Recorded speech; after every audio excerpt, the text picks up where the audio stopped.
In today's video, I'm going to teach you how to delete your Wrike account. Maybe you've decided you no longer need the platform, or perhaps you're just looking for a fresh start. Whatever your reason is, I'm here to guide you through the entire process step by step. It's quite straightforward, and I'll ensure you can easily follow every part. First, let's open up your preferred internet browser. You might use Chrome, Firefox, Safari, or any other browser that you're comfortable with.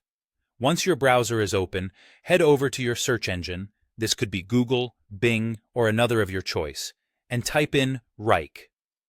Hit enter, and you should see Wrike's official site in the results. Click on it to get started. Now, when you arrive at the Wrike homepage, you'll want to log into your account. You might see several options here.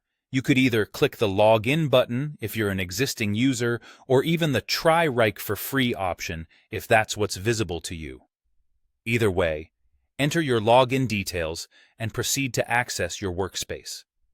Once you're inside your Wrike workspace, direct your attention to the upper corner of your screen. That's where you should see your profile picture or icon, and that's your key to opening a menu with more options. Click on your icon to reveal the drop-down menu. From the drop-down menu, you're going to select Settings. It's usually located a couple of options down, and it will take you to another layer of controls within your account. After you've accessed the initial Settings menu, look towards the left-hand navigation panel. There, you'll want to click on Settings once more.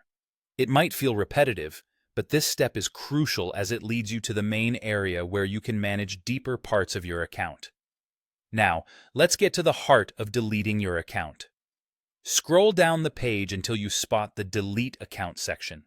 It might be tucked away further down than expected, so make sure you scan the entire page thoroughly. Once you've located it, you'll see a link or a button labeled Delete My Account. Click on it, and this action will set the deletion process in motion.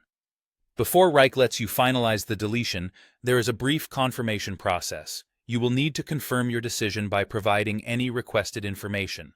This might include giving feedback on why you're leaving or entering your password. Once you've filled in these details, the deletion will be complete.